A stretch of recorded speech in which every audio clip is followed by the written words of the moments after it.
In the background, the diplomatic staff in the background as well. They too are going to be carrying on their own negotiations in side rooms and elsewhere in order to try to get the broader, the more finer details of the negotiation done. Let's have a quick listen in and see if we can hear what's going on. You guys want to take some questions or anything? You feel ready? Huh? See. Hi, Mark. Yeah, good.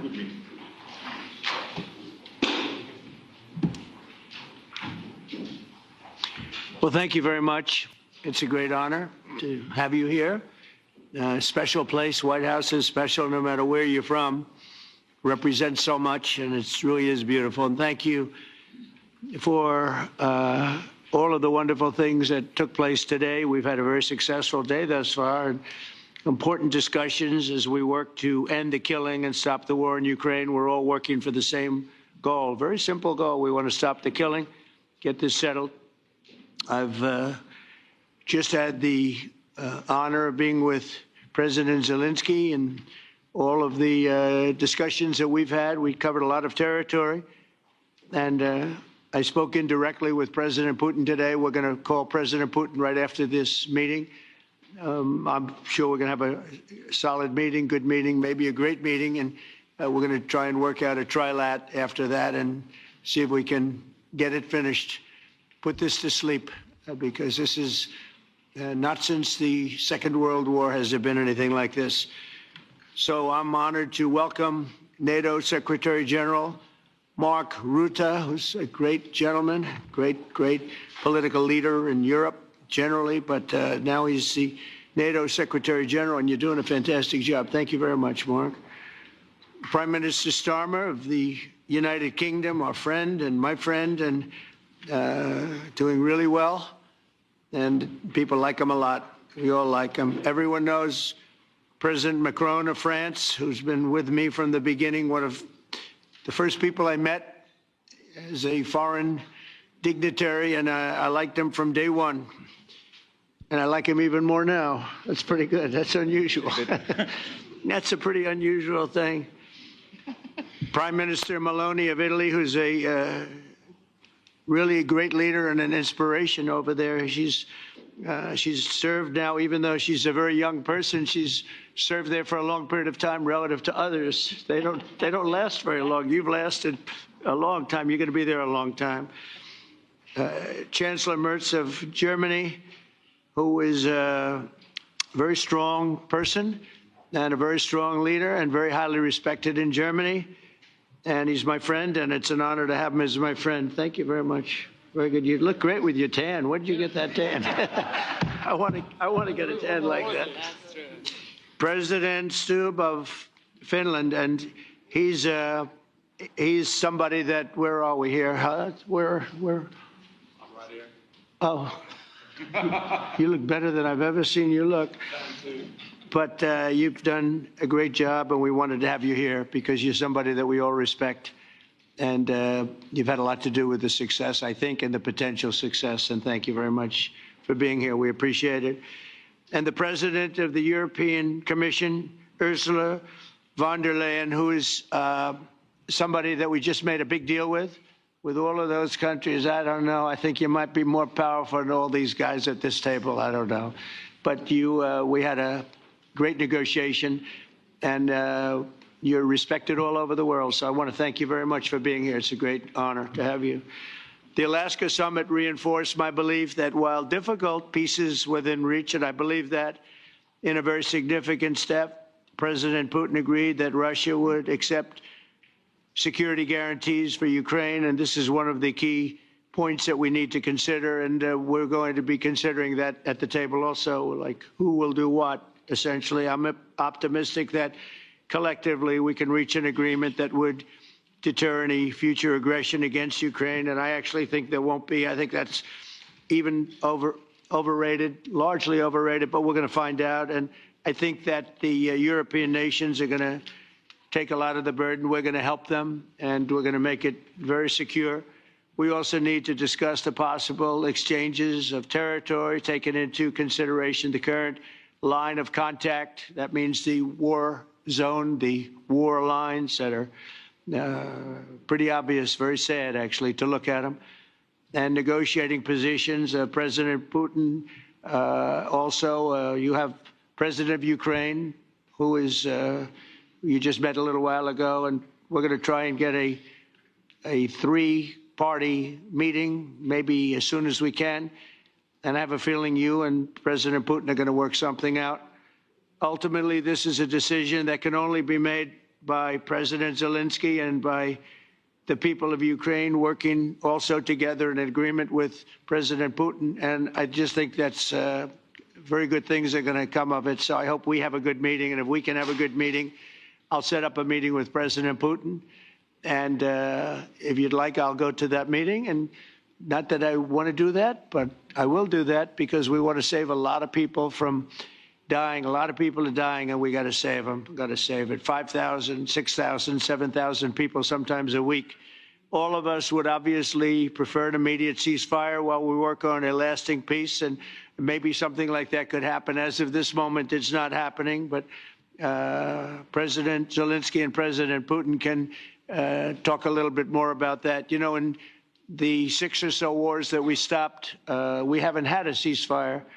And so I don't know that it's necessary. You can do it through the war, but it would be, I like the ceasefire from another standpoint. You immediately stop the killing. But I believe a peace agreement at the end of all of this is something that's very attainable, and it can be done in the near future. With all of the wars that I got involved in, we only have this one left. Of course, as I walk out the door, there'll probably be a new one starting, and I'll get that stopped too. But I thought this was going to be one of the easier ones. It's actually one of the most difficult. They're very complex. The next step would be for a trilateral meeting, and that will be worked out. And I just look forward to working and having a great result. We're going to spend a lot of time today talking about, and we're really honored you guys came over. I mean, these are the heads of major countries and respected all over Europe. And they speak for, largely, I think I should say, but pretty much for the other countries of Europe. And we will come to a resolution today, I think, on almost everything, including probably the security. And that's pretty much the story. I'd like to say, Mr. President, would you like to say something? You have the media. If you want, you could come over and you could stand, you could use mine, or you could just turn around, whichever you feel comfortable with. Thank you so much. I can speak without microphone. Thank you so much. I think that we had very good conversation with President Trump. Very good. And it really was the best one. Or sorry, maybe the best one will be in the future. But it was really good. And we spoke about very sensitive points. The first one is security guarantees. And we are very happy with President that all the leaders are here, and the security in Ukraine depends on the United States and on you and on those leaders who are with us in our hearts. They have been online before yesterday, and etc. So a lot of countries on the side of Ukraine, our people, and all of us want to finish this war, stop Russia and stop this war. We spoke about it, and we will speak more about security guarantees. This is very important that the United States gives such strong signal and is ready for security guarantees. The second point, or maybe the first, the humanitarian direction, very important to exchange all the prisoners, and I think that President will help. And I was very thankful to your wife again, Mr. President, for the letter about our abducted children, and I hope that really it can be a historic role for the people to bring kids back to the families and be happy and get the people back, yeah. Yes, this is so important, and I'm happy that we discussed it, this track with the President Trump, and I hope that we will find decisions. And then what is very important, that all the sensitive things, territorial, etc., we will discuss on the level of leaders during trilateral meeting, and President Trump will try to organize such meeting, and he said that he will come or not come. Ukraine will be happy if you will both want me there, I will be there. Yeah, yeah, you know, thank you. And I think this is very important. Yes, so security guarantees bringing kids back and all our people, not only warriors, first of all, warriors and all the civilians, journalists, a lot of people in prison. So we need them back. And guarantees which will work for the years. We spoke about it. And I showed to President a lot of details on the battlefield, on the map. Thank you so much. Thank you for the map, by the way. Good map. It was great. Yeah. I'm thinking how to take it back. We'll get you. No. I think that we had constructive, specific meeting, and I'm very thankful to all the leaders who are here, and you help a lot, and so we are happy that we have such big unity today. Thank you, Mr. President. Thank you very much, for hosting us. Mr. President. I think you'll see that President Putin really would like to do something else. I think when we set that up, when we do, I think it's going to be when, not if. I think you're going to see some really positive moves.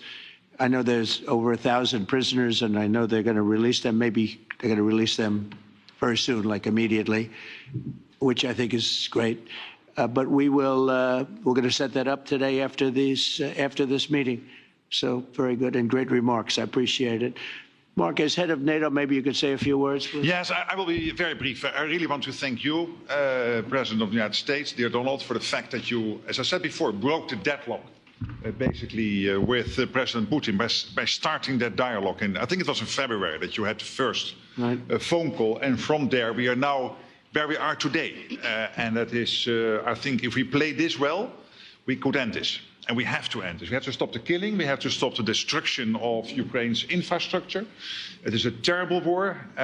So I'm really excited. And let's make the best out of today and make sure that from today onwards, we get this thing to an end as soon as possible. I really want to thank you for your leadership, what you are doing for Volodymyr, but of course also all the European colleagues. It is really crucial. And the fact that you have said, I'm willing to participate in the security guarantees is a big step. Is really a breakthrough, and it makes all the difference. So also thank you for that. Well, NATO also has agreed from 2% to 5%, which is something that is a massive amount of money. And it's 2% that wasn't always paid to 5% that is paid. That's a big difference. And so we appreciate that. That was a great move. Thank you very much. Ursula, maybe on behalf of the Commission, you could say a couple of words. Yes. Thank you very much. It's a pleasure to be here. And it's a very important moment. Indeed, we are here, Europeans, as friends and allies. We had a fantastic NATO summit. Together as the two largest and biggest economies in the world, we had the largest trade deal ever agreed. And now we are here to work together with you on a just and lasting peace for Ukraine. Stop the killing. This is really our common interest, stop the killing. And indeed, it's very good to hear that we're working on the security guarantees, Article 5 lies security guarantees, so important. But I want to thank you also that you mentioned the thousands of Ukrainian children that have been abducted. And as a mother and grandmother, every single child has to go back to its family. This should be one of our main priorities also in these negotiations, to make sure that the children come back to Ukraine, to their families. Thank you. And we did. I was just thinking we're here for a different reason, but we just a couple of weeks ago made the largest trade deal in history. So that's a big thing. And congratulations. That's great. Thank you very much, Ursula. Mr. Chancellor from Germany, a very great leader. Mr. President, Donald, many thanks for having us today. I think this is extremely helpful that we are meeting and hearing that the two of you are having such a good meeting today here in Washington. The next steps ahead are the more complicated ones now. The path is open. You opened it last Friday. But now the way is open for complicated negotiations. And to be honest, we all would like to see a ceasefire, the latest from the next meeting on. I can't imagine that the next meeting would take place without a ceasefire. So let's work on that, and let's try to put pressure on Russia, because the credibility of these efforts we are undertaking today are depending on at least a ceasefire from the beginning of the serious negotiations from next step on. So I would like to emphasize this aspect and would like to see a ceasefire from the next meeting, which should be a trilateral meeting wherever it takes place. Well, we're going to let the president go over and talk to the president, and we'll see how that works out and if we can do that. I will say, and again, I say it, in the 6 wars that I've settled, I haven't had a ceasefire. We just got into negotiations, and one of the wars was, as you know, in the Congo was 31 years long. Another one that we settled last week with 2 great countries was 35 years going on, and we had no ceasefire. So if we can do the ceasefire, great. And if we don't do a ceasefire, because many other points were given to us, many points were given to us, great points. Please, Georgia, go ahead. Well, thank you very much, Donald, Mr. President, for hosting us today in this important meeting. And I think it is an important day, a new phase, after 3 years and a half that we didn't see any kind of sign from the Russian side that there was a willing for dialogue. So something is changing, something has changed, thanks to you. Thanks also to the stalling in the battlefield, which was achieved with the bravery of Ukrainians and with the unity that we all provided to Ukraine. And the reason why I mention it is that we also have to remind that if we want to reach peace and if we want to guarantee justice, we have to do it united. So that's why it's a very good day, the one we are in. You can obviously count on Italy as it was from the beginning. We are on the side of Ukraine, and we do absolutely support your efforts towards peace. We will talk about many important topics. The first one is security guarantees, how to be sure that it won't happen again, which is the precondition of every kind of peace. I'm happy that we will discuss about that. I'm happy that we will begin from a proposal, which is the, let's say, Article 5 model, which was Italian at the beginning. So we are always ready to bring our proposals for peace, for dialogue. It's something we have to build together to guarantee peace and to defend the security of our nation. So thank you, Mr. President, for hosting us. Thank you very much. Emmanuel? Thank you, Mr. President, for organizing this meeting and for your commitment. And everything was said, but I just have to say here, everybody around this table is in favor of peace. And we work very hard, and we've worked very hard during the past few years to have a peace which is a robust and long-standing peace. This is why the idea of a trilateral meeting is very important, because this is the only way to fix it. And by the way, I think as a follow-up, we would need probably a quadrilateral meeting, because when we speak about security guarantees, we speak about the whole security of the European continent. And this is why we are all united here with Ukraine on this matter. In order to organize such a trilateral meeting, your idea to ask for a truce or a ceasefire, at least to stop the killings, as we discussed, is a necessity. And we all support this idea. And in order to have such a long-standing peace for Ukraine and for the whole continent, we do need these security guarantees. And the first one is clearly a credible Ukrainian army for the years and decades to come. And the second one is our own commitments, all of us. And we worked very hard during the past few months among the coalition of the willings, with the support of NATO, to build the different pillars of security guarantees and our commitments. And you can be sure that the Europeans are very lucid about the fact that they have their fair share in these security guarantees for Ukraine, but their own security is clearly at stake in this situation. So you can count on us, as we can count on you, in order to deliver this robust peace for both Ukraine and Europe. Thank you very much, Emmanuel. Mr. Prime Minister? Thank you very much, Mr. President, and thank you for hosting us here. Can I start where Emmanuel started, which is we all want peace. The war in Ukraine has had a huge impact, particularly on the Ukrainians who've borne the brunt of it, but it's also had an impact on Europe and on the United Kingdom. There's not a family or community that hasn't been affected. And when we talk about security, we're talking about the security not just of Ukraine, we're talking about the security of Europe and the United Kingdom as well, which is why this is such an important issue. I think this is such an important meeting.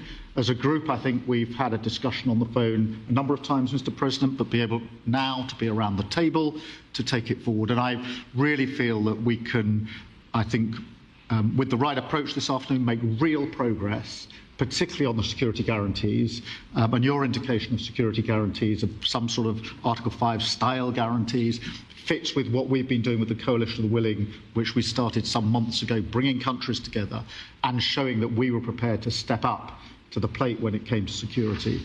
With you coming alongside, the US alongside what we've already developed, I think we could take a really important step forward today. A historic step, actually, could come out of this meeting in terms of security for Ukraine and security in Europe.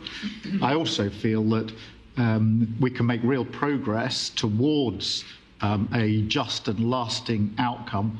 Obviously, that has to involve Ukraine, and a trilateral meeting seems the sensible next step. So thank you for being prepared to take that forward, because I think if we can ensure that that is the progress out of this meeting, both security guarantees and some sort of progress on trilateral meeting of some sort to bring some of the difficult issues to a head, then I think today will be seen as a very important day in recent years in relation to a conflict which has gone on for 3 and a bit years, and so far nobody's been able to bring it to this point. So I thank you for that. Well, thank you very much. And, you know, it's very interesting because this is the first for the White House. You can't say that very often.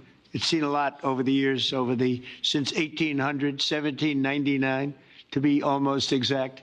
But this is the first where we've had so many prime ministers, presidents, the heads of European nations. And by the way, Alex, I'd like you to say a couple of words, too. You're a young, powerful man. Before I finish up, I want you to say a couple of words. Go ahead. I'll take the notion of youth back to my wife and try to convince her. Thank you very much, Mr. President. I think in the past 2 weeks, we've probably had more progress in ending this war than we have in the past 3.5 years. And I think the fact that we're around this table today is very much symbolic in the sense that it's Team Europe and Team United States helping Ukraine. And the progress that we're looking out of this meeting is about the security guarantees, which are a big part of this. And then, of course, moving towards a process with a trilateral meeting with you and President Putin and President Zelensky. Some of the international media might wonder, why is the President of Finland here? I think the reason is probably that we might come from a small country, but we have a long border with Russia, over 800 miles. And we, of course, have our own historical experience with Russia from World War II, the Winter War and the War of Continuation. And if I look at the silver lining of where we stand right now, we found a solution in 1944, and I'm sure that we'll be able to find a solution in 2025 to end Russia's war of aggression and find and get a lasting and just peace. The situation is very difficult, but that's why we're here. Thank you, Alex, very much. Good job. So we're going to be meeting for a while, and we're going to discuss some of the issues. And I don't think there's any issue that's overly complex. It's at a point now where people want to do things. I really do believe. I've known him for a long time. I've always had a great relationship with him. I think that President Putin wants to find an answer too. And we'll see. And in a certain period of time, not very far from now, a week or 2 weeks, we're going to know whether or not we're going to solve this, or is this horrible fighting going to continue? We'll do our best to get it ended. And I believe you have 2 willing parties, and usually that's good news, but 2 willing parties that want to make a deal. And we'll journey together, and we'll go over, and we'll see if it can be done. And it's possible it might not be able to be done. On the other hand, it's possible it will. And we're going to save thousands and thousands of lives a week. And so it's something we really have to do. and or at least we have to give it our best. It's all you can do. You can give it your best, but I think we may have a very good outcome. So I want to thank you all, and the media, I want to thank you. We're going to be staying here for a little while. Then we're going to walk over to the Oval Office, and we're going to have another little discussion about similar matters. And then they're going to go home to their great countries and report. And I'm going to remain